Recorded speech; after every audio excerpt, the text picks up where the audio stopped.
to today's episode of the Teskey Daily Report. My name's Aaron Teskey.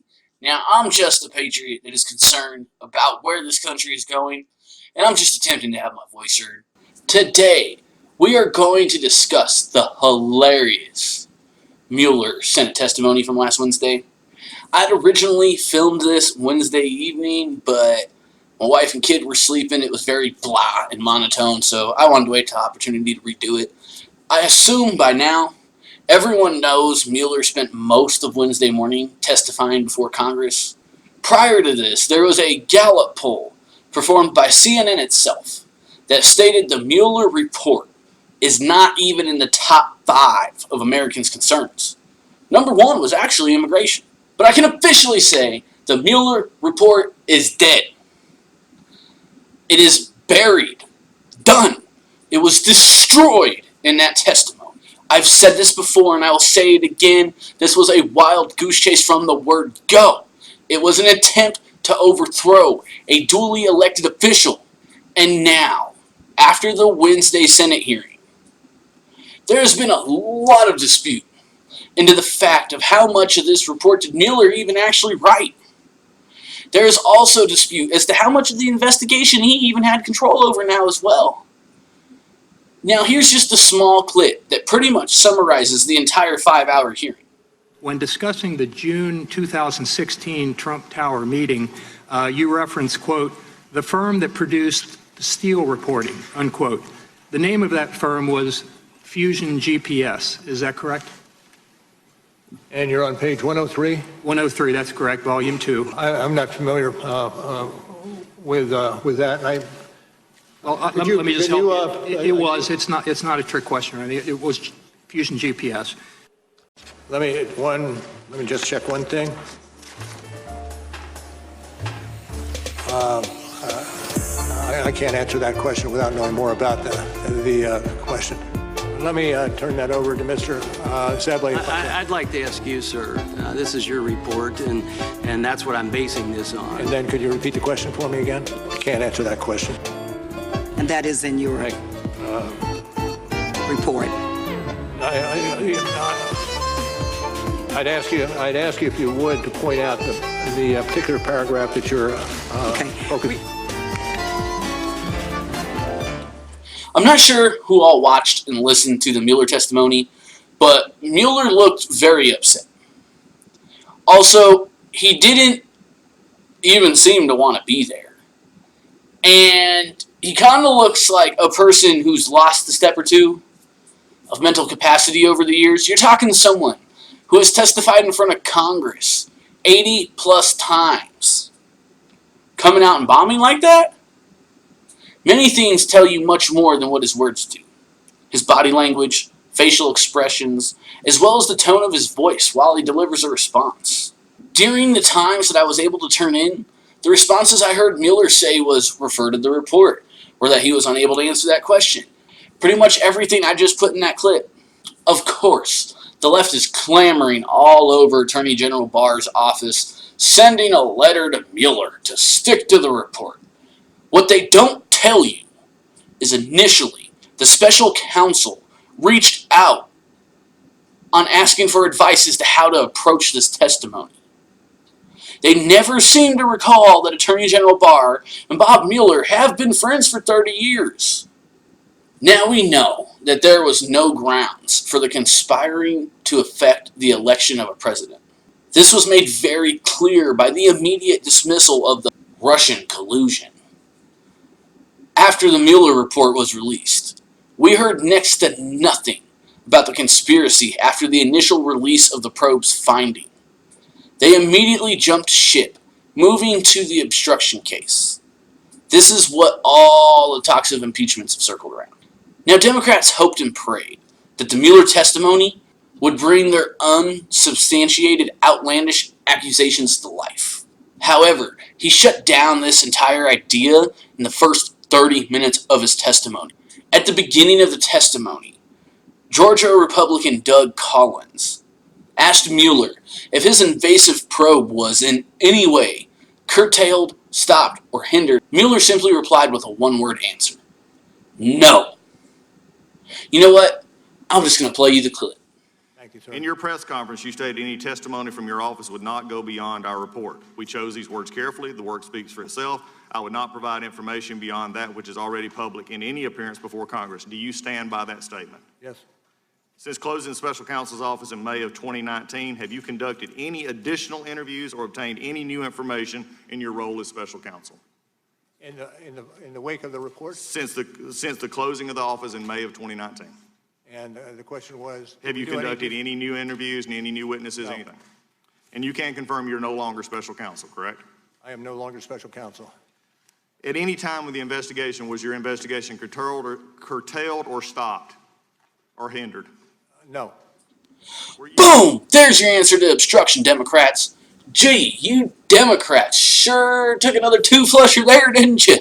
So far, I have seen reports of MSNBC, The Resistance, and other far-left outlets denounce the testimony as a train wreck or a disaster. Oh, wah. It didn't go your way, so you're gonna cry about it. Typical modern-day libtard tactics. That's all this is. Now, sidestepping to surrounding the alleged spying on the Trump campaign, this is something noted by the Washington Examiner, one of my favorite prep sources, titled, John Durham Seeks Interview with Clinton Dirt Tipster Joseph Mifsud. Now, where this is coming from is this was something that came up during the Mueller testimony. This article, again, is courtesy of the Washington Examiner, written by Daniel Chaitin and Jerry Dunlavey on July 23, 2019. The Department of Justice seeks an interview with Joseph Mifsud, the Maltese academic who told former Trump campaign advisor George Papadopoulos that the Russians had damaging information about Hillary Clinton to determine if he was part of an intelligence operation. Just a refresher for everyone, John Durham is a sitting Connecticut U.S. attorney. John Durham also has other importance, but we'll get into that momentarily. Also saw two more articles on the fact that Inspector General Horowitz is finalizing his investigation into the FISA abuse. The Inspector General can recommend prosecutions, and the U.S. Attorney John Durham, whom Barr tasked to lead the review, has the ability to convene a grand jury and subpoena people outside of the government. These are the issues that the American populace should be focusing on. The issues at hand, not a 3-year-old waste of taxpayers' money. America is sick of hearing about the Mueller probe and impeachment. You lost. This is a hard losing point for the 2020 Democrat primaries. In fact, when was the last time you heard one of the primaries' names since that farce of a debate about a month ago? Exactly. It's because you haven't. I look forward to how the DOJ and the 2020 Democrats will react to this. I look to see future indictments in yet another Democrat meltdown on the second debate coming up this week. Now, something many people have missed that flew under the radar during the distraction of the disastrous Mueller testimony is the release of the articles that Jeffrey Epstein was found injured in his cell the night of the testimony. It does appear to me that the Clintons are on the move once again. It fits the recent MO of the mysterious suicides that have surrounded them over the years. Epstein was found in his cell with marks around his neck in an attempted suicide. Interesting that this happened opposite the same day as the Mueller testimony, and promptly disappeared from the news once again within 24 hours, much like the information behind his arrest in his Black Book disappeared within about 72 hours. Now, you may be sitting there asking yourself, I thought this was supposed to be about the Mueller testimony. Well, see, it is. Okay, there's a lot of people out there about we need justice and heads need to roll and why isn't Hillary being indicted? And now I couldn't agree with you more, okay? But I want you to sit back, ask yourself, the Mueller report has fucking collapsed. Look at this horrendous, bulldozing win after the Mueller testimony. And now, the Inspector General Horowitz's review is going to be coming out. John Durham wanting to speak to Mifsud. things are starting to look our way. Now, on top of that, the Epstein arrest and a lot of the people that he's connected to, take all these things and you put it together, okay? That's what this Mueller stuff was supposed to distract from. One, it was supposed to distract from Epstein and his connection to Bill Clinton. Two, they were trying to carry these goalposts until after the Inspector General's review has been released, so the American public isn't going to be paying attention to that. That's what I think their goal is with the Mueller report. Now you combine all these things I spoke about in this video, and then ask yourself why a sitting Attorney General took himself out of a 20-year retirement to come in to what he knew was a fucked up state of affairs, and now has officially reinstated the federal death penalty. Mueller investigation, attempted coup d'etat, Epstein arrest, association to the Democrats, Attorney General Barr, and the death penalty. Kind of put all that together. I'm pretty sure we're about to see a very interesting time in America, folks. Heads are about to fucking roll. Now, this is only an opinion, but I'm kind of just using logic to piece things together. I do apologize for not going too terribly in depth into the Mueller testimony.